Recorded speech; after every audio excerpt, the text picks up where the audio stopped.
tietää, että me oli vapaata silloin. Ja me oltiin jätkien kanssa saunomassa. Ja saunan jälkeen me mentiin kaikki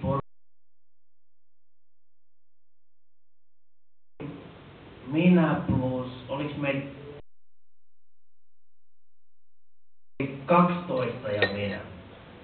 Ja ne oli kaikki siis jätkäporukka, hyvä porukka. I'm sorry for the ones who doesn't speak Finnish, I'm really sorry. Ja me istuhdettiin siihen, meillä oli iso pöytä, 6 oli tuossa kaveria, 6 kaveria istuu tuossa noin. Kyllä sai sakkaakin ja jotain pienen aposteltavaa. Ja sitten me otettiin punaviiniä. Ja punaviiniä juotiin aika lailla. Ja koska meillä oli saunakaljaa jo siinä vähän taustalla, niin mulle ainakin alkoi tulla hirveä huola päälle. Ja sitten kun sitä punaviiniä meni siihen malliin, niin minä olin ihan jurissa ja mä aloin näkee ihan omia juttuja siitä. Vaikka toisaalta mun kavereille tämmönen näky ja omien juttujen kuvittelu oli aika tavallista. Nimittäin me oltiin, se oli venereissu. Ja siitä on vähän enemmän aikaa. Me oltiin yhdellä venereissulla kalastelemassa ja nämä mun frendit, niin ne veti hirveet perseet, totaaliset perseet. Ja taisivat polttaa piirejä ja tälleen. Ne oli ihan seis. Ne ei tiedä missä on oikea ja vasen käsi. Ne heitteli verkkoja ja yritti saada kalaa, mutta nyt kaikki tietää, että en mitään kalaa saanut. Mä olin ainoa, joka oli selvinpäin. Mä ongin siinä ja mä sain jotain kalaa, mutta porukka oli siis ihan mahdotonta. Ja sitten ne sammu siinä pikkuhiljaa yöllä. Ja aamulla uskotonta jälkeen ne kertoi mulle, että ne oli nähnyt minut kävelevän vetten päällä aivan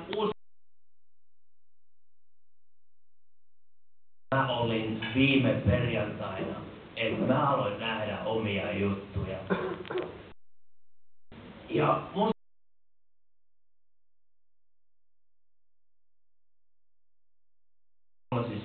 oli jäänyt vielä saunapyy päälle. Ja mä strippailin siinä tällä tavalla. Esityksen valvoja sanoi, että hei tyyppi, joka siinä on pöydän päällä, tää olisit sun viimeinen illallinen täällä. Ja mä sanoin, että okei, blö. Näytin sille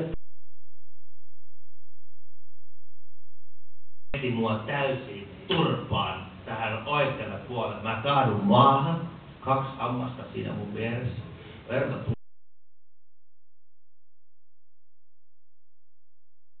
valvoalle, että ei saa olla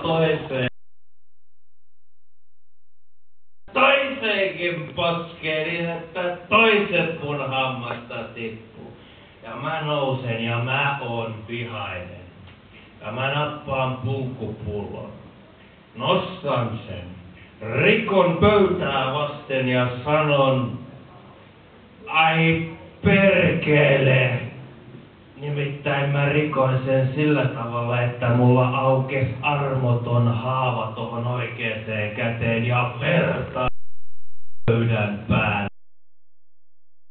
Oli aika jännä homma.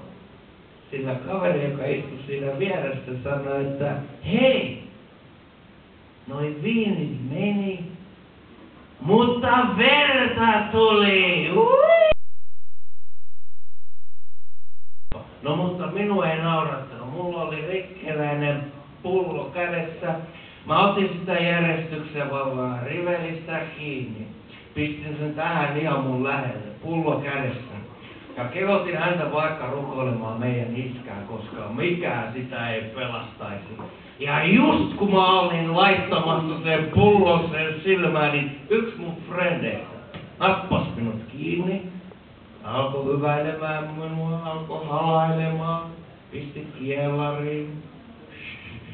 Hei, tää ei oo sen arvosta, tää ei oo sen arvosta. Ja Ja sen kielarin jälkeen ensimmäinen asia, minkä matkalla kohti poliisilaitosta valmiina kuulusteltavaksi. No,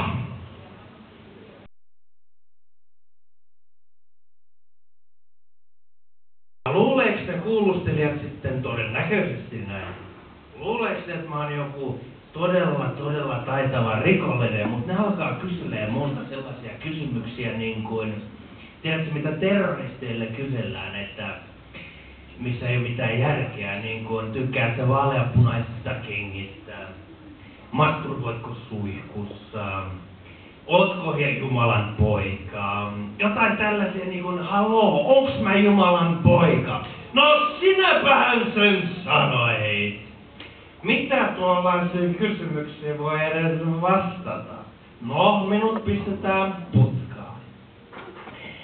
Ja aamulla kun mut pitää päästää vapaaksi ja mun faijan piti tulla maksaa viulu. Käviks sillä joku uskomaton kämmi, että niillä meni paperit sekasin jonkun oikean rikollisen kanssa. Ne päästää jonkun tyypin, joka on tehnyt saatanasti rikoksia vapaaksi, ne jättää minut sinne. Vitun idiootit. Ja kävikö vielä niin, että tää tyyppi, joka ne päästi vapaaksi, se halusi, että hänen tuomionsa niistä rikoksista oli sellainen, te varmaan arvaatte, mutta olisi sellainen, että hänet naulittaisiin ristille. Ja niin kävi, että mä jouduin sitten menemään ristille ennen kuin ehdin sanomaan edes mitään vastaan. Mulle laitettiin naula oikeasta kädestä, mulle laitettiin naula vasemmasta kädestä ja minut naulittiin myös jaloista. Ja mä olin ristillä, puisella ristillä kärsimässä jonkun muun. Tullut faija perkele, mikset sä tuu? Ja mä pyörryin. Ja mä heräsin vasta kolmantena päivänä, eli viime maanantaina. Ja mä aloin miettimään kuolemaa oikein tosissaan.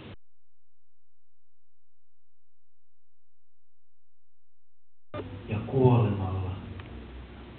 Ja mä päätin, että mä muutaman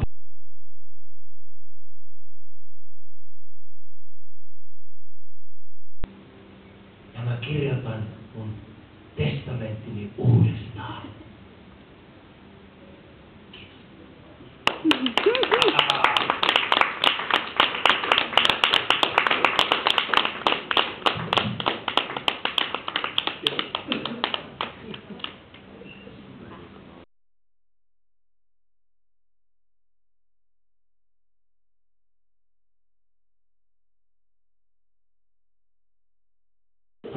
Ylioppilasteatterista.